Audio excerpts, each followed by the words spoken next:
Hello friends, welcome to रोशन की class YouTube channel. दोस्तों, आप सभी का आज की इस पाठ्य योजना की वीडियो में एक बार फिर से बहुत बहुत स्वागत है। आज की इस वीडियो में यहाँ पे हम देखने वाले हैं विज्ञान की पाठ्य योजना क्लास 7th की। अगर कैटेगराइज करना चाहें, अगर उप विषय लिखना चाहें तो भौतिक विज्ञान लिख सकते हैं। वैसे कक्षा 6, 7, 8 में आपको उप विषय लिखने की जरूरत नहीं होती है क्योंकि आपका साइंस ही होता है। तो अगर वीडियो अच्छी लगे तो प्लीज़ वीडियो को लाइक करिएगा, क्योंकि यहाँ पे मैं पूरी इन्फॉर्मेशन लेसन प्लान से रिलेटेड दूंगा आप लोगों को। और एक अच्छे तरीके से यहाँ पे मैंने आप लोगों के लिए बना के ले आया हुआ है विज्ञान की पाठ्य योजना। और ऐसी वीडियो डेली बेसिस पे देखने के लिए, ट्रिक की वीडियोस देखनी है आपको, मैथ रीजनिंग की, या फिर आप लोगों को पाठ्य योजना से रिलेटेड वीडियो देखनी है, सूक्ष्म शिक्षण पाठ्य योजना से रिलेटेड वीडियोस देखनी है, आपको यूपी ट्रिपल एस सी पेट की तैयारी करनी है, तो आप लोग आराम से रोशन की क्लास यूट्यूब चैनल से जुड़ सकते हैं। बिल्कुल फ्री है। नीचे सब्सक्राइब बटन पर क्लिक करके सब्सक्राइब कर लीजिए। साथ ही साथ बेल आइकन जरूर दबा के रखिएगा, जिससे आप लोगों की हेल्प के लिए कोई वीडियो मैं बनाता हूँ तो उसके बारे में आपको पता चलता रहे। और इसके अलावा अगर आप लोगों को कोई वीडियो बनवानी है, कोई भी लेसन प्लान की वीडियो बनवानी है, कोई भी सूक्ष्म शिक्षण पाठ्य योजना की वीडियो बनवानी है, तो आप नीचे कमेंट बॉक्स में कमेंट कर सकते हैं। मैं 1 से 2 दिन के अंदर आप लोगों की वीडियो आपको पहुँचा दूँगा, प्रोवाइड कर दूँगा। तो अब देर नहीं करते, चलिए स्टार्ट करते हैं आज की वीडियो। देखिए यहाँ पे सबसे पहले आप सभी को पता होना चाहिए कि सबसे पहले लिखा जाता है पेज पे सबसे ऊपर पाठ्य योजना संख्या। जितना भी संख्या होगा इस तरीके से लिख लीजिएगा आपकी। उसके बाद विद्यालय का नाम लिखना है, जिस विद्यालय में पाठ्य योजना पढ़ाने के लिए जाएंगे। दिनांक लिखना है, विषय विज्ञान का है। कालांश लिखना होता है, कालांश और चक्र दोनों सेम होता है, तो चाहे आपके कॉलेज में कालांश लिखवाएं या फिर चक्र लिखवाएं, दोनों चीज़ें सेम होती है। इसमें पीरियड का नंबर लिखना होता है, जिस भी पीरियड में आप जाएंगे इस चैप्टर को पढ़ाने उसका नंबर लिखना होता है। कक्षा 7वीं है। उप विषय मैं पहले बता चुका हूँ, भौतिक विज्ञान लिख सकते हैं। अवधि है 35 मिनट का। और हमारा जो आज का प्रकरण है वो यहाँ पे काफ़ी इंपॉर्टेंट है, रेशों से वस्त्र तक। ठीक है, रेशों से वस्त्र तक। अब आपका आता है अगला हेडिंग। यहाँ पे सबसे पहला हेडिंग सामान्य उद्देश्य।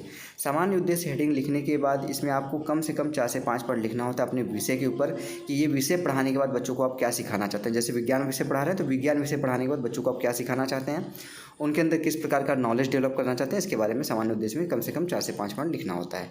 तो यहाँ पे देखिए पहला पॉइंट लिखा गया है, विद्यार्थियों में विज्ञान के प्रति अभिरुचि उत्पन्न करना। दूसरा पॉइंट है विद्यार्थियों में भौतिक वैज्ञानिक दृष्टिकोण उत्पन्न करना। तीसरा पॉइंट है विद्यार्थियों को विज्ञान के नियमों व सिद्धांतों का ज्ञान कराना।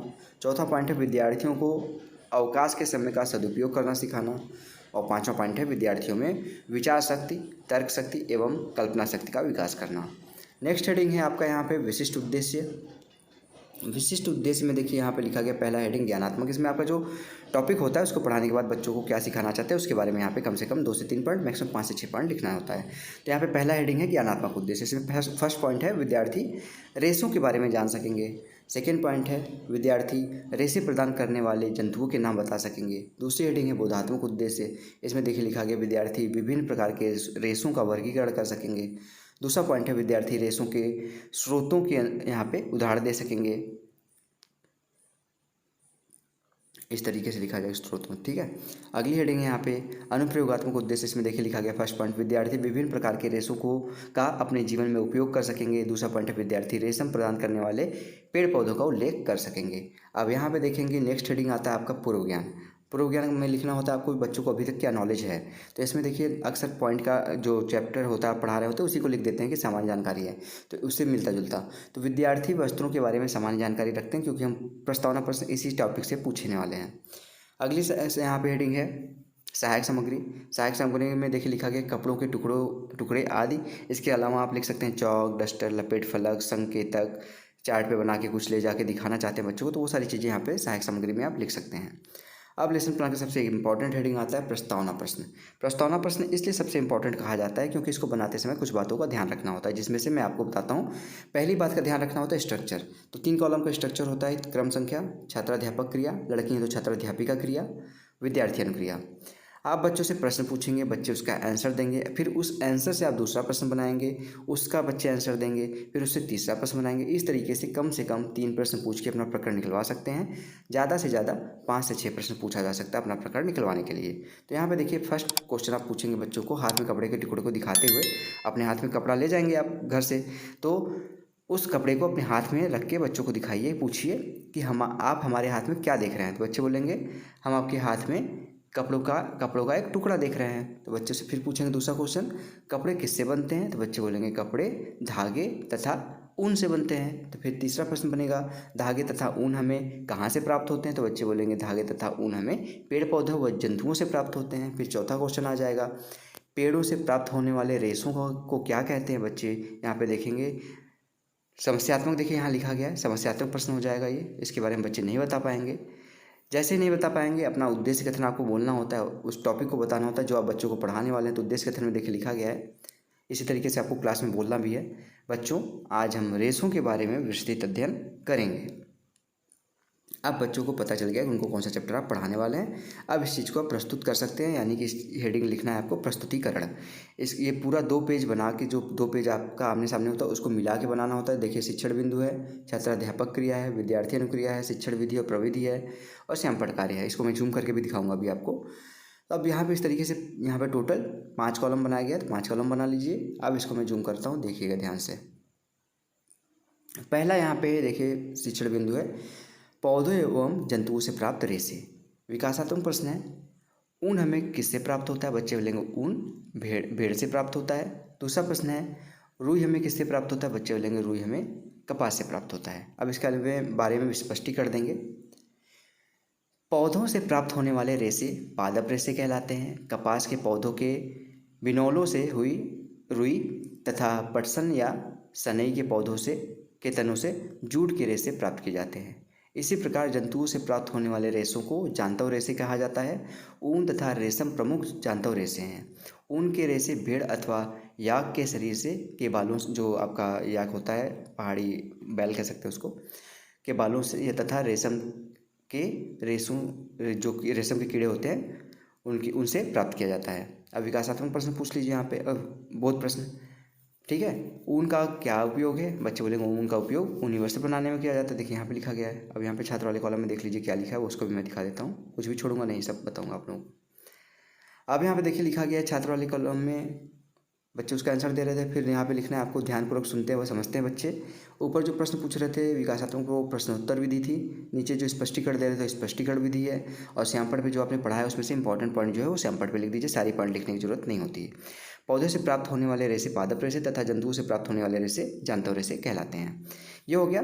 अब इसके बाद देखिए आगे बढ़ते हैं। आगे है आपका रेशों का उपयोग। कपास के रेशों का उपयोग कागज, सूती वस्त्र, चादर, पर्दे आदि बनाने में किया जाता है। जबकि जूट के रेशों से रस्सी, बोरा, दर्रा यहाँ पे आदि बनाए जाते हैं। ऊन का उपयोग स्वेटर तथा ऊनी वस्त्र बनाने में किया जाता है। तो बच्चे ध्यानपूर्वक सुनेंगे। प्रश्न फिर, याक कहाँ पाई जाती है? बच्चे बोलेंगे याक पहाड़ी क्षेत्रों में पाई जाती है। दूसरा, याक के शरीर पर बड़े बड़े बाल क्यों होते हैं? बच्चे बोलेंगे उससे ठंड से बचने के लिए। प्रश्नोत्तर विधि थी, प्रश्नोत्तर विधि लिख दीजिए। स्पष्टीकरण विधि थी तो स्पष्टीकरण विधि लिख दीजिए उसके सामने। और श्यामपट्ट पे देखिए लिखा गया है, रेशों का उपयोग कागज, सूती वस्त्र, चादर, पर्दे, रस्सी, बोरा, दरी आदि बनाने में किया जाता है। और नीचे यहाँ पे लिखा गया है, देखिए ध्यान से, यहाँ पे ऊन प्रदान करने वाले जंतु जैसे हैं भेड़, बकरी, याक, ऊँट आदि हैं। जिन स्थानों पर यहाँ पे बालों वाले जंतु पाए जाते हैं, वहाँ उन्हीं जंतुओं के रेशों से ऊन प्राप्त किया जाता है। आगे देखते हैं अब, ऊन प्राप्त करने वाले जंतु सामान्यतः भेड़ की त्वचा के बाल से प्राप्त की जाने वाले मुलायम घने रेशों का ऊन कहा जाता है उनको। हालांकि कुछ अन्य जीव जैसे याक, ऊँट, बकरी आदि के शरीर के बालों का भी उपयोग ऊन प्राप्त करने के लिए किया जाता है। दरअसल इसी ऊन को बाजार में खरीदा जाता है। जिस स्थानों पर बालों से ढके जो जंतु पाए जाते हैं, वहाँ पर उन्हीं जंतुओं के रेशों से ऊन प्राप्त किया जाता है। उदाहरण के लिए जम्मू कश्मीर के पहाड़ी क्षेत्रों में, आगे दिखा देता हूँ मैं आप लोगों को, पाई जाने वाली अंगोरा बकरी से अंगोरा ऊन तथा कश्मीरी बकरी से पश्मीना ऊन की सालें बनाई जाती हैं।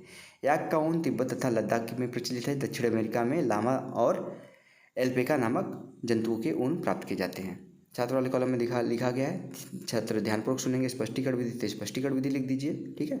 अब आगे पॉइंट है, ऊन तैयार करने वाली की विधि। इसके बारे में बताया गया है, आपने महसूस किया होगा कि सिर के बालों की अपेक्षा शरीर के बाल रोए अधिक मुलायम होते हैं। बिल्कुल उसी तरह भेड़ के रेशे भी 2 प्रकार के होते हैं। दाढ़ी के रेशे वाले बाल 2 तथा त्वचा पर स्थित तंतु रूपी मुलायम रेशे। इन्हीं बालों का उपयोग ऊन बनाने के लिए किया जाता है, जो उनके त्वचा पर उस पर उपस्थित होता है। छात्र वाले कॉलम में लिखा गया, छात्र ध्यानपूर्वक सुनेंगे। स्पष्टीकरण विधि थी और यहाँ पे श्यामपट्ट पर लिखा गया है, भेड़ की त्वचा पर स्थित मुलायम तंतु रूपी बालों का उपयोग ऊन बनाने के लिए किया जाता है। अब इसके बाद देखेंगे यहाँ पे भेड़ पालन और प्रजनन। प्रश्न है, भेड़ से हमें क्या प्राप्त होता है? बच्चे बोलेंगे भेड़ से हमें ऊन प्राप्त होता है। दूसरा प्रश्न है भेड़ क्या खाती है? बच्चे बोलेंगे भेड़ घास और पत्तियाँ खाती है। स्पष्टीकरण देंगे इसके बारे में भेड़ से। हमारे देश में अनेक भागों में भेड़ को ऊन उत्पादन के लिए पाला जाता है। भेड़ शाकाहारी होती है और वे घास तथा पत्तियां खाना पसंद करती हैं। ठीक है। गड़ियरे उन्हें हरे चारे के अतिरिक्त दाल, मक्का, ज्वार तथा खली आदि खिलाते हैं। भेड़ की कुछ नस्लों के शरीर पर घने बाल होते हैं जिनसे बड़ी मात्रा में अच्छी गुणवत्ता वाली ऊन प्राप्त की जाती है। ऐसी भेड़ों का उपयोग अच्छी नस्ल की भेड़ों को जन्म देने के लिए किया जाता है। नस्ली भेड़ों को जन्म देने के लिए जनक के रूप में उनके चयन की प्रक्रिया को वर्णात्मक प्रजनन कहते हैं। छात्र वाले कॉलम में सेम चीज़ लिखी गई, छात्र ध्यानपूर्वक सुनेंगे, स्पष्टीकरण भी दी थी और यहाँ पे भेड़ के बारे में जो अभी आपने बताया इसको देख के आप लिख लीजिएगा। भेड़ की कुछ नस्लों के शरीर पर घने बाल होते हैं जिनके बड़ी मात्रा में अच्छी गुणवत्ता वाले ऊन प्राप्त होते हैं। ऐसी भेड़ों का उपयोग अच्छी नस्ल की भेड़ों को जन्म देने के लिए किया जाता है। नस्ली भेड़ों को जन्म देने के लिए यहाँ पे जनक के रूप में उनके चयन की प्रक्रिया को वर्णात्मक प्रजनन कहते हैं। अब आगे देखते हैं यहाँ पे। अब आता है श्यामपट्ट सारांश। जो अभी आपने सारी चीज़ें बताई उसको श्यामपट्ट पे लिख दीजिए। ब्लैक पेपर, आप चार्ट पेपर ले जाइएगा, उस पर वाइट स्पार्कल पेन से सारी चीज़ें जो इंपॉर्टेंट है उसको लिख दीजिएगा। जैसे यहाँ पे लिखा गया है, जीवों से प्राप्त होने वाले रेसे, पेड़ों से प्राप्त होने वाले रेसे पादप रेसे कहलाते हैं। दूसरा पॉइंट है, जंतुओं से प्राप्त होने वाले रेसे जांतव रेसे कहलाते हैं। रेसों का उपयोग कागज, सूती वस्त्र, चादर, पर्दे, रस्सी, बोरा, दरी आदि बनाने में किया जाता है। ठीक है। ऊन प्रदान करने वाले जंतु भेड़, बकरी, ऊँट, याक आदि हैं। अगला है, जिन स्थानों पर बालों से ढके हुए जंतु पाए जाते हैं उन्हीं बालों से वहाँ पे चीज़ें बनाई जाती हैं। निरीक्षण कार्य है, देखिए यहाँ पे निरीक्षण कार्य में लिखा गया है, छात्र अध्यापक विद्यार्थियों को श्यामपट्ट पर लिखी गई बातों को अभ्यास पुस्तिका में लिखने के लिए कहेंगे तथा कक्षा का निरीक्षण करेंगे। अगला यहाँ पे पॉइंट हेडिंग है मूल्यांकन प्रश्न। इसमें बच्चों से प्रश्न पूछेंगे। यहाँ पे देखिए पहला प्रश्न है, जांतव रेसे किससे कहते हैं? दूसरा प्रश्न है, पादप रेसे किसे कहते हैं? तीसरा है, वर्णात्मक प्रजनन किसे कहते हैं? चौथा प्रश्न है, विभिन्न प्रकार के रेसों के नाम बताइए। पांचवा प्रश्न है, रेसों के उपयोग बताइए। और छठवां प्रश्न है, रेसे प्रदान करने वाले जंतुओं के नाम बताइए। यहाँ पे लास्ट में देखेंगे गृह कार्य है, होमवर्क बच्चों को घर से करके लाने के लिए दिया जाता है। यहाँ पे देखिए गृह कार्य दिया गया है, विभिन्न प्रकार के रेसों के उपयोग की सूची बनाइए और अपनी अभ्यास पुस्तिका पर भेड़ का चित्र बनाइए। लास्ट में यहाँ पे सुझाव और पर्यवेक्षक देगा और हस्ताक्षर करेगा। तो दोस्तों, अगर आज की वीडियो अच्छी लगी आप लोगों को तो प्लीज़ वीडियो को लाइक करिएगा। इस वीडियो की अगर आपको पीडीएफ चाहिए तो रोशन की क्लास टेलीग्राम चैनल पे जाके बिल्कुल फ्री में डाउनलोड कर सकते हैं इस पीडीएफ को। और ऐसी वीडियो डेली बेसिस पे देखने के लिए रोशन की क्लास यूट्यूब चैनल को सब्सक्राइब कर लीजिए और साथ ही साथ बेल आइकन जरूर दबा के रखिए, जिससे मैं आप लोगों की हेल्प के लिए कोई वीडियो यहाँ पे बनाता हूँ तो उसकी नोटिफिकेशन आप तक बिल्कुल फ्री में पहुँचती रहे। तो फ्रेंड्स, मिलते हैं नेक्स्ट वीडियो में, तब तक के लिए आप सभी का बहुत बहुत धन्यवाद। जय हिंद, वंदे मातरम।